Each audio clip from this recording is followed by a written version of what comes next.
the winter of 1756, what began as a celebratory dinner at the Grand Calverton plantation along Virginia's James River turned into a night of inexplicable tragedy.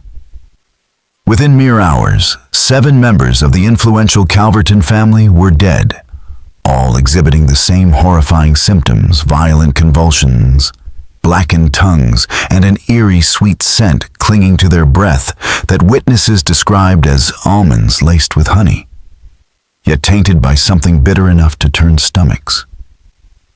The accused was Sarah Williams, an enslaved woman who had served the family without incident for 15 years. Her record was spotless, no signs of rebellion, resistance, or even disobedience. And yet colonial authorities wasted no time sealing away every trace of the case. For over 2 centuries, the truth remained obscured. Documents were deliberately scattered, testimonies hidden under long-standing judicial orders, and key evidence destroyed in a fire that was officially deemed accidental. What little remains of the investigation suggests something far more sinister and deliberate than a simple poisoning. Before we dive deeper into the story of Sarah Williams and the Calverton estate, don't forget to subscribe and comment with your state, because this tale of cunning revenge and forgotten science is about to uncover the parts of plantation history colonial elites hoped would never come to light.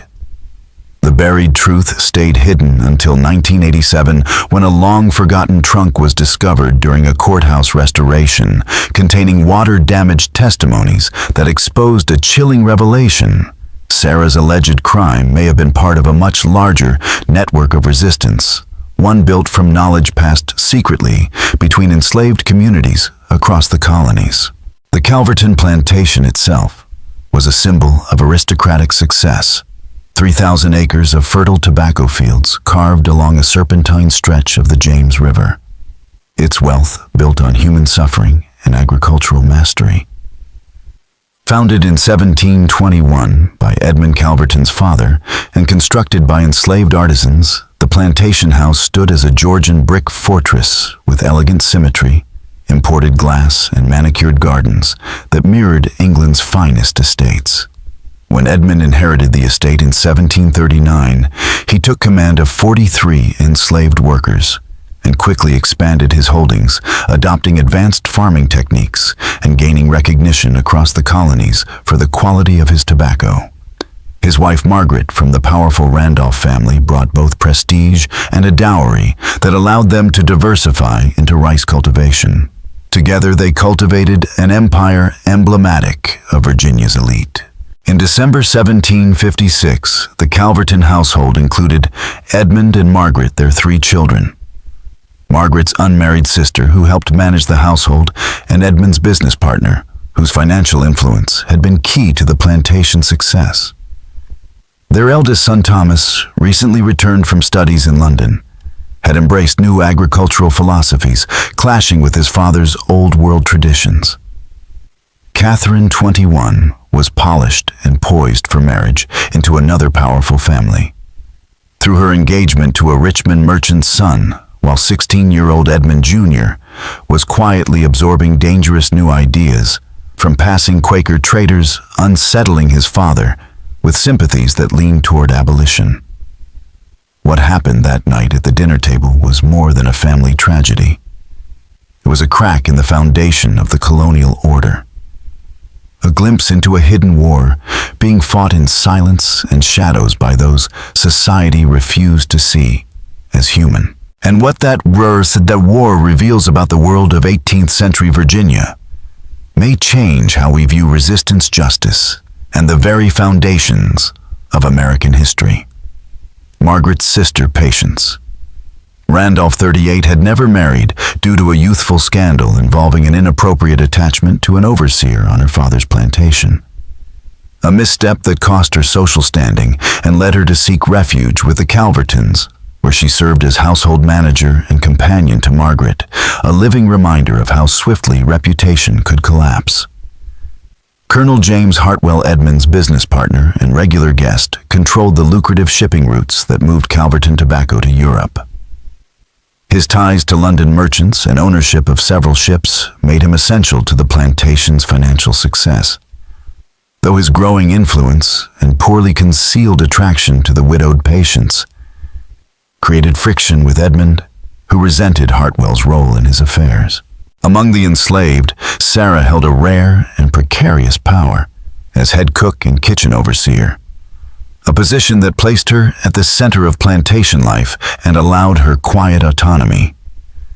Born around 1720 in present-day Angola, she had been captured during tribal warfare trafficked by Portuguese slavers and sent through Barbados, where her skills were noted before she was sold to a Virginia merchant seeking a refined domestic worker. Renamed Sarah Hope. A cruel irony given the crushing despair of slavery, she not only mastered colonial cuisine, but more dangerously learned to read and write an illegal act that made her a threat to the plantation's fragile system of control. Her talents elevated the Calverton table to a status envied across the region. Yet her literacy, whispered about among the enslaved, posed a far greater threat than her recipes. Life on the plantation ran with militaristic discipline aimed at extracting the highest tobacco yields while keeping the enslaved population in check. Days began before sunrise, with cooking fire tending, and field labor followed by transplanting, weeding, and harvesting, and ending in the curing barns, where strict temperature control ensured profitable leaf quality. In winter, with less field work, labor shifted to repairs, food preservation, and preparation for the next cycle, though punishment remained constant and brutal. Carried out by overseer Jeremiah Cook, a cruel disciplinarian imported from South Carolina, whose methods, whispered of even among whites, straddled the line between terror and torture.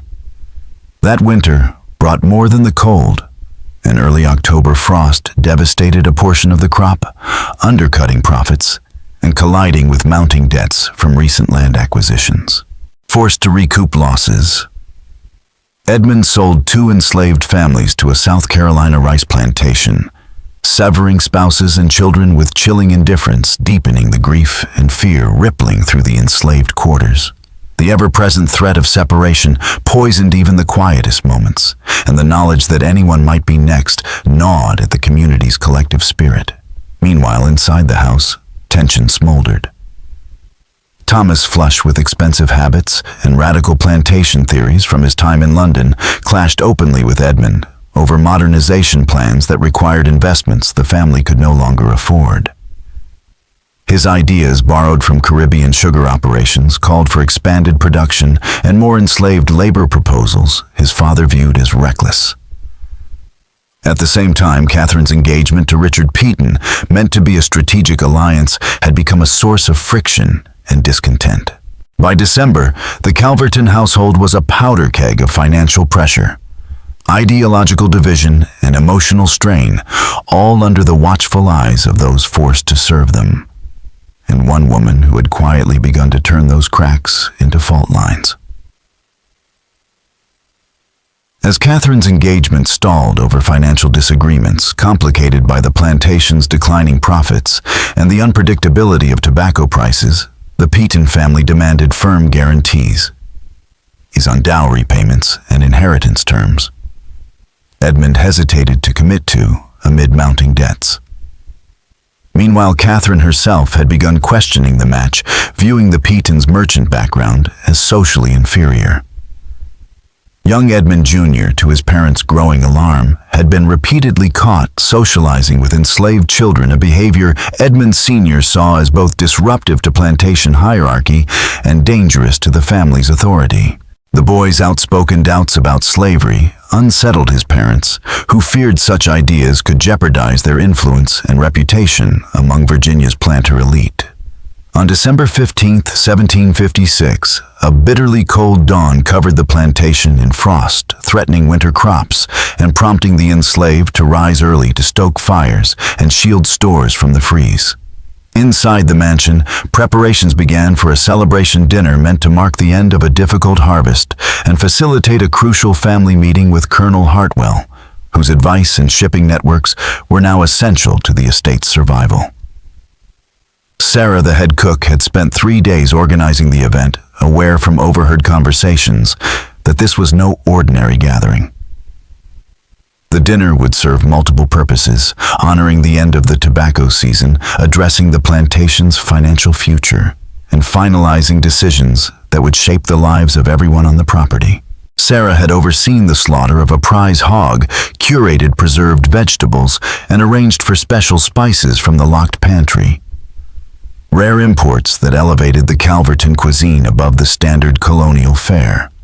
The menu was ambitious: roasted pork with herb stuffing, sweet potato pudding with molasses and warm spices, rich cornbread, winter greens with bacon, and a delicately flavored rice pudding with vanilla and cinnamon dishes designed to impress and reflect the plantation's lingering prestige. In her testimony, later recorded by Magistrate William Braddock, Sarah recounted her day in striking detail, rising at 4 a.m. to begin roasting the pork, maintaining the hearth fire, and carefully managing every phase of preparation. The kitchen, a separate brick structure linked to the main house by a covered walkway, kept the heat and labor of cooking distant from the White family's refined space, while offering unexpected isolation that would later become critical in understanding how the poisoning occurred. None of the enslaved kitchen staff fell ill, a fact investigators noted with interest. That afternoon, Sarah witnessed several strange events. Edmund, who rarely entered the kitchen, visited twice, asking pointed questions about spices, preparation timing, and the exact sequence of the meal, far more detailed than his usual disinterest in such matters. Margaret, usually composed, appeared anxious and hovered over the dishes, requesting changes that required unlocking her private spice collection, obsessively confirming the meal's readiness for precisely 6 tours. Most unusual was Colonel Hartwell's unexpected tour of the kitchen, during which he inspected the hearth, questioned Sarah about preparation methods, and examined storage areas under the guise of culinary curiosity. Odd behavior from a man whose business was tobacco, not cooking. As darkness fell and candlelight shimmered in the mansion windows, the household prepared for a dinner set to begin at 6 o'clock, timed for maximum privacy in the post-meal discussions that would shape the future of the Calverton estate. The Calverton family and their esteemed guest gathered that evening in the grand formal dining room, a space defined by its imposing English mahogany table, capable of seating 12 but set for 7 in a meticulously arranged pattern that reflected the rigid social hierarchy of colonial Virginia. What followed would become infamous throughout Charles City County as the Calverton Massacre, a chilling event that shattered the illusion of planter security and sent tremors through the foundations of the colonial slaveholding elite. Shortly after midnight, Jupiter, one of the household slaves, rode out in a panic to summon authorities, and by dawn, armed men from nearby plantations had encircled the estate. Every enslaved person was placed under guard as investigators scrambled to determine whether the tragedy was an isolated act of defiance or the spark of a broader conspiracy capable of unraveling the region's entire system of bondage. Magistrate William Braddock arrived on the morning of December 16th with Dr. Samuel Hayes, the county's only trained physician, and Reverend Thomas Whitfield, who often served as both moral advisor and unofficial coroner in rural deaths. What they discovered defied conventional explanations. The 7 bodies remained sprawled where they had collapsed, faces twisted in agony, yet displaying none of the expected signs of known poisons: no foam, no skin discoloration, no violent purging. What stunned them most was the blackened tongues and the cloying scent of almonds and honey that still hung in the air, a sweetness laced with something sickening. Dr. Hayes, though experienced in colonial ailments, was confounded. The symptoms resembled those described in obscure European medical texts regarding tropical plant-based poisons, but such substances were unheard of in rural Virginia. The investigation that followed unraveled a deeply tangled web of resentment, betrayal, and pressure that had long simmered beneath the plantation surface. Magistrate Braddock, aware that the credibility of the slave system itself might hinge on uncovering the full extent of the plot, conducted his inquiry with unrelenting force. Testimonies began to emerge, hesitant, fragmented, but damning. Sarah, a 28-year-old house servant with access to the family's private quarters, revealed that she had overheard bitter arguments between Edmund and his son Thomas. Their disputes revolved around plans to expand the plantation, using new methods Thomas had studied in England, plans that involved selling more enslaved families to fund infrastructure upgrades. Even more troubling was Sarah's account of Edmund contemplating selling her, despite her loyalty and unmatched skills, simply because she was aging and her literacy posed a perceived threat. These conversations had taken place in the family's sitting room, where Sarah quietly worked and listened, invisible but acutely aware. Another testimony came from Moses, a 40-year-old blacksmith and handyman, who offered a broader view of the tension gripping the enslaved community. An undercurrent of anxiety, loss, and barely suppressed fury that had grown unbearable in the months leading to that fateful dinner. Together their words painted a chilling portrait, not of spontaneous violence, but of methodical planning, born from desperation, betrayal, and the realization that even the most faithful service offered no protection from the cruel shifting whims of plantation life. Moses revealed that Sarah had secretly been educating fellow enslaved people for years, using torn pages from discarded almanacs, newspapers, and religious texts to build an underground literacy network that had evaded detection by white overseers. These clandestine lessons took place in abandoned barns, rarely inspected corners of the slave quarters, and deep forest clearings where enslaved people gathered firewood or herbs.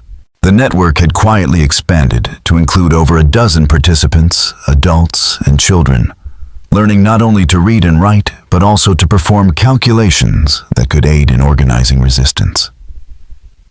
In the weeks leading up to the fatal dinner, Sarah had made unusual requests. One to forage medicinal herbs from remote forest areas, which was granted under the belief that enslaved people tending their own health reduced costs, and another to clean supply storage areas as containing hazardous chemicals such as arsenic and mercury used for pest control. When Magistrate Braddock finally interrogated Sarah, he encountered not the fearful, broken woman he expected, but someone composed, intelligent, and deeply unsettling to colonial assumptions. A woman who spoke with fluency, eloquence, and a grasp of legal and philosophical concepts rarely seen even among free whites. Her testimony was a masterclass in misdirection, affirming her standard methods, permissions, and recipe adherence, all corroborated by other witnesses, creating an alibi that initially seemed airtight. But Braddock, hardened by prior rebellion cases, intensified his methods. Relentless psychological pressure, deprivation, and threats against others gradually exposed cracks. Still, it was not Sarah's confession that broke the case, but a discovery by Dr. Hayes during autopsies conducted in the plantation's ice house. Among the undigested remains, he found small brown fragments with a bitter taste, and the same almond scent that had haunted the dining room, evidence of an unknown toxic agent. Preserved and sent to a colleague in Williamsburg, the fragments were identified as seeds from a native Virginian plant known for its medicinal use in small doses but fatally poisonous when concentrated using advanced techniques. The revelation shocked investigators and challenged their foundational beliefs about the intellectual capacity of enslaved people. Sarah hadn't acted out of impulse. She had engaged in long-term systematic research into botanical toxins requiring experimentation, dosage testing, and precise preparation skills. This was not vengeance born overnight. It was the result of scientific inquiry executed with precision and secrecy. The true scale of her operation came to light when, following tips from other interrogated enslaved people, officials discovered a hidden laboratory beneath the floorboards of an abandoned tobacco barn at the plantation's edge.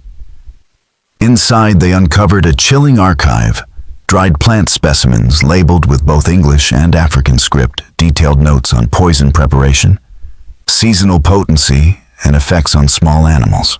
Measurements, symbols, and annotations filled the hidden space, revealing a years-long pursuit not of chaos, but of control, intelligence, and resistance, hidden in plain sight. Sarah had weaponized knowledge illicit, forbidden, and terrifying to those who had believed her incapable of independent thought. The most shocking discovery of all came with a handwritten journal found hidden beneath the floorboards of Sarah's secret workspace, a meticulous years-long record of experimentation and study, written in remarkably refined English that rivaled the scientific language of trained European botanists. Far from the limited rudimentary literacy, colonial authorities believed enslaved people might secretly acquire this journal. Demonstrated rigorous scientific methodology, detailed notes on plant preparations, chemical interactions, delivery methods, and dosage testing conducted on small animals captured around the plantation. One chilling entry dated months before the fatal dinner clinically noted that bitter seeds worked best when ground to a fine powder and concealed with sweeteners like molasses or honey to mask both taste and scent, lethal in larger doses but difficult to detect. Yet beyond the cold precision of her research lay raw emotions scattered among the formulas, were deeply personal reflections chronicling Sarah's torment, rage, and heartbreak. She wrote of children ripped from their parents, of the sexual abuse endured in silence by enslaved women, of the daily humiliations and casual cruelty inflicted by men who viewed her as property. She condemned the hypocrisy of ministers who preached mercy while owning slaves, and the failure of law and religion alike to recognize her humanity. In one devastating passage penned weeks before the murders, she recorded Edmund's intent to sell her to the Carolina rice fields, a near-certain death sentence, and the betrayal she felt after 15 years of loyal service. "He would discard me like broken pottery," she wrote. "But I have learned the power that grows wild in Virginia's forests.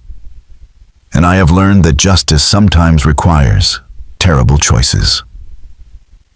Investigators soon realized her preparations had begun nearly 2 years earlier, triggered by overheard conversations about selling aging enslaved people to fund modernization efforts.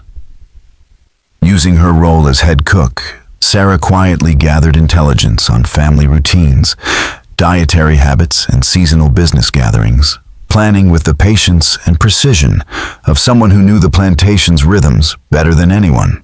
December 15th was no coincidence. It marked the post-harvest accounting season, a time when financial decisions and enslaved people's fates were commonly discussed. With Colonel Hartwell present to negotiate shipping and debt solutions, Sarah anticipated the dinner conversation would focus on cost-cutting measures, including forced sales she intended to prevent. But the story took an even darker turn when Magistrate Braddock uncovered evidence that Sarah had not acted alone. Testimonies and physical evidence revealed that she had been part of a far-reaching clandestine conspiracy involving multiple enslaved individuals and interplantation communication networks that had gone undetected by white authorities for years. What began as a horrifying crime had become something much more, a glimpse into an organized covert resistance movement powered by intelligent solidarity and the quiet defiance of those the colonial system had tried to render voiceless. This revelation shattered the myth of passive obedience and forced Virginia's elite to confront the terrifying reality that rebellion wasn't just possible, it was already unfolding beneath their feet. Under the relentless weight of colonial interrogation methods designed to crush resistance and extract confessions through fear and suffering, several enslaved individuals admitted not only to knowing about Sarah's activities, but to actively supporting them. Some had helped gather plants, others had assisted in testing preparations or relaying critical information about the family's routines and internal affairs. The sheer scope of the conspiracy stunned Virginia's white authorities, who had long comforted themselves with the belief that enslaved people were incapable of the intellectual complexity, strategic planning, or interplantation communication necessary for coordinated rebellion. That illusion crumbled as evidence emerged of a vast intelligence network operating in the shadows of their own households. Sarah, the once overlooked house servant, revealed under prolonged interrogation that she was part of a covert ring of enslaved women who used their positions within white homes to gather information, eavesdropping on business dealings, monitoring family conflicts, tracking supply shortages, and collecting sensitive details about the health and habits of their enslavers. This invisible network had functioned undetected for years, exchanging secrets through whispered conversations, coded gestures, and brief moments of privacy in kitchens, washhouses, and garden paths. Their work gave Sarah the intelligence she needed to strike with devastating precision, timing the fatal dinner for a night when every adult decision-maker would be present, armed with knowledge of their vulnerabilities, dietary preferences, and even digestive sensitivities. Moses, under pressure, admitted to more than passive knowledge. He had helped modify tools to refine the grinding of toxic seeds into fine, easily concealable powders, crafted hidden compartments across the plantation for storing dangerous substances, and facilitated covert communication between enslaved people across nearby estates. What most unsettled colonial authorities was his disclosure that these networks weren't unique to Calverton. They extended across Charles City County and beyond, quietly maintained by enslaved people, granted limited travel for market visits or skilled labor. These human couriers exchanged resistance strategies, escape plans, and even shared knowledge about poisons, herbal remedies, and non-lethal sabotage, all coordinated without detection under the very noses of their oppressors. Meanwhile, Dr. Hayes' deepening analysis of the toxin confirmed just how sophisticated Sarah's knowledge truly was. The plants she used weren't rare imports. They were native to Virginia's forests, commonly overlooked by settlers, but known to native tribes for generations. Sarah had fused this indigenous wisdom with African medicinal traditions and her own systematic experimentation to produce a lethal compound far more advanced than anything the colonial medical establishment believed possible from the enslaved population. Her preparation method required multi-step processes to extract, purify, and conceal the active toxins, eliminating bitter notes, odors, and visual clues while preserving potency. The resulting powder could be stirred into sweet puddings or sauces with no trace detectable to the senses. Most disturbing of all was the dawning realization that the Calverton massacre may not have been an isolated eruption of vengeance, but rather part of a larger, undetected pattern. When investigators began reviewing unexplained deaths across other plantations, often dismissed as illness or misfortune, a chilling possibility emerged that these resistance networks had been operating silently for years, orchestrating acts of rebellion cloaked in invisibility, driven not by chaos, but by the deliberate application of intelligence unity and botanical science. The very foundation of Virginia's slaveholding society, its certainty in the ignorance and helplessness of the people it enslaved, had been fatally undermined by the quiet, methodical work of those it had tried hardest to forget. As investigators began re-evaluating past plantation deaths, once dismissed as disease natural causes or tragic accidents, a disturbing pattern emerged, one that mirrored the Calverton poisoning in method and mystery. Within a 50-mile radius, at least 3 other families had perished suddenly from unexplained illnesses. Their symptoms now alarmingly familiar: rapid onset, sudden collapse, no external signs of trauma, and a faint sweet almond scent that no one had connected until now. These cases had been superficially investigated, recorded, and forgotten. But in light of the evidence uncovered at Calverton, they pointed to a chilling possibility: a coordinated campaign of resistance, orchestrated by the very people colonial society considered incapable of such complexity. The implications were catastrophic for the ruling class. If enslaved people could organize across plantations, if they possessed the botanical knowledge to weaponize native plants, and if they had built covert communication networks sophisticated enough to share tactics and intelligence, Then the entire slaveholding order rested on a crumbling illusion of control. The final confrontation between Sarah and Magistrate Braddock occurred on a frigid January morning in 1757 in the stone chamber beneath the Charles City County Courthouse. A month had passed since the massacre, and Sarah, knowing the full truth had come to light, no longer saw value in denial. What followed was one of the most extraordinary confessions in colonial legal history, not merely an admission of guilt, but a measured, articulate declaration of intent and philosophy that shattered every preconceived notion of what an enslaved woman could be. Sarah began not with the dinner, but with her childhood in Angola, where village women taught her the uses of healing plants, midwifery, and traditional wisdom passed from mother to daughter for generations. She described her capture in a tribal raid, her sale to Portuguese slavers, and the horrors of the Middle Passage chained in darkness, watching others die of sickness and despair. In the Caribbean, and then Virginia, she came to understand that the knowledge passed down by her grandmother could be transformed from healing into resistance. Her journey into literacy began with stolen scraps of newspapers and religious pamphlets, growing into a fluency that allowed her to document her experiments and plot an act of rebellion, not of impulse, but of strategy. Her motive was not vengeance alone, but disruption by erasing the Calverton bloodline. She hoped to fracture the estate, trigger its liquidation, and scatter the enslaved community, thereby opening the door for escapes or improved fates. The poison she chose was symbolic, sourced from Virginia's own forests, extracted through African techniques, refined by her own innovation, resistance rooted in the very soil claimed by her oppressors. The land itself had become her accomplice. Most haunting of all was her recollection of that final night as she served the carefully prepared food and watched the family eat, knowing each bite moved them closer to death.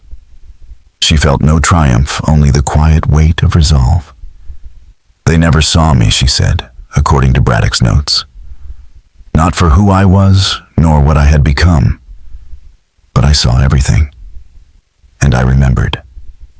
In that moment, colonial Virginia faced not just the collapse of a family, but the unraveling of a myth. The myth that power, cruelty, and silence could forever suppress the will to resist. Sarah watched the scene unfold from the kitchen window, not with triumph or malice, but with a deep and solemn sadness for the necessity of her actions. There was no joy in the deaths she had caused, only the weight of a terrible truth, that slavery had forced upon her a choice no human being should ever have to make. She did not hate the Calverton family as individuals. Rather, she understood them as instruments of a system so entrenched and cruel that only an act of moral violence could hope to expose its rot. When pressed by Magistrate Braddock to name her co-conspirators, she refused taking full responsibility for the poisonings, even though the investigation had already revealed she had not acted alone.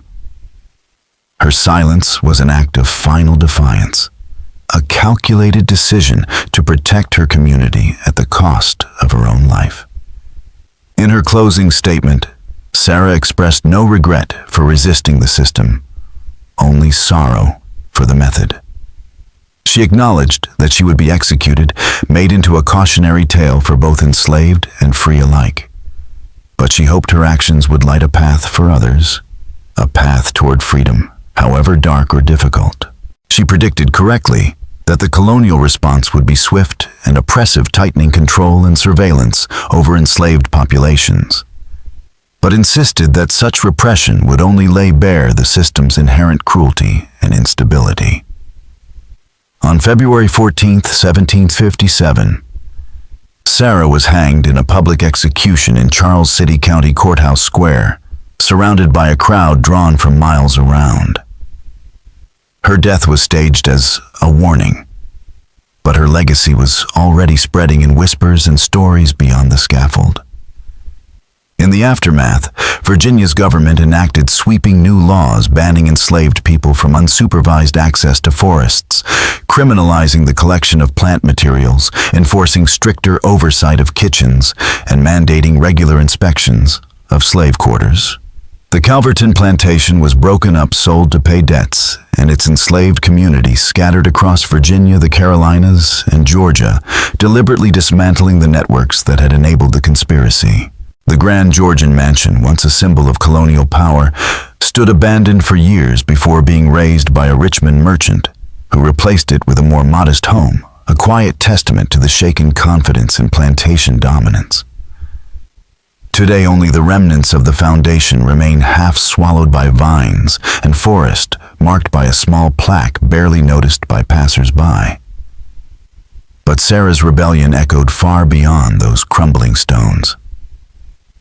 It lived on in memory and rumor, in the hidden traditions of resistance passed between generations, and in the silent awareness that beneath the surface of enforced obedience, there had always been minds at work, hearts that refused to be broken, and a will to resist that no system of bondage could fully extinguish. The colonial authorities' discovery of the botanical knowledge and organizational sophistication within enslaved communities sent shockwaves through the foundations of plantation society, leading to sweeping changes in how security was managed across Virginia and other slaveholding colonies. The Calverton incident became a disturbing case study in what officials began calling the hidden intelligence of the enslaved, a term that both acknowledged their capabilities and served as justification for heightened surveillance, tighter restrictions, and systematic efforts to prevent future acts of organized resistance. In a paradoxical twist, the increased repression was an admission of fear of minds they had failed to recognize as dangerous, of strategies they had never imagined possible. To prevent the details from spreading, all records of the case were sealed by court order in 1757 and buried in silence for over 2 centuries. They remained hidden until the 1980s, when historians renovating a courthouse uncovered the long-forgotten cache of testimonies, journals, and official reports. Among them were the notes of Magistrate Braddock and the remains of Sarah's journal, offering modern scholars an unprecedented glimpse into the inner world of enslaved resistance. Today, her writings and preserved botanical specimens, now housed in the Virginia Historical Society archives, have been studied by researchers who confirm the stunning depth of her knowledge. The native plants she used contained compounds chemically similar to cyanide, and her techniques for extracting and refining them displayed a level of chemical understanding not formally codified in European science until decades later. Her work stands as one of the earliest documented examples of systematic botanical research by an enslaved person in the Americas. But perhaps more importantly, the Calverton case shattered the myths that had long obscured the agency, intellect, and resilience of enslaved people. It proved that knowledge was not only preserved, but adapted and weaponized in defiance of a system built on dehumanization. It revealed the presence of underground networks and coordinated resistance strategies that had operated for years in silence and shadows. Sarah's story remains one of the most morally complex and emotionally wrenching in American history, a tale of calculated defiance born not from hatred, but from the impossibility of justice within a system that treated humanity as property. Her actions force us to grapple with profound questions. What does justice look like when every peaceful path is blocked? Can violence ever be righteous when all legal recourse is denied? And what does it mean when those who seem most powerless become the architects of their own resistance? Sarah's rebellion challenges historical narratives that portray enslaved people as passive victims and reminds us that, even under unimaginable oppression, some found ways to reclaim agency, intelligence, and purpose. In the end, her legacy is not merely one of vengeance, but of rebellion with vision, scientific, strategic, and unyielding. If this story has moved you, share your thoughts in the comments below. Were Sarah's actions justified? Could there have been another path? And do you think her contributions to science and resistance have been fairly remembered? Don't forget to subscribe, hit the notification bell, and share this video with someone who loves dark, hidden histories that force us to see the past and ourselves with new eyes. We'll see you in the next story. Thank you everyone for watching the whole video. Please like and subscribe to watch more good videos.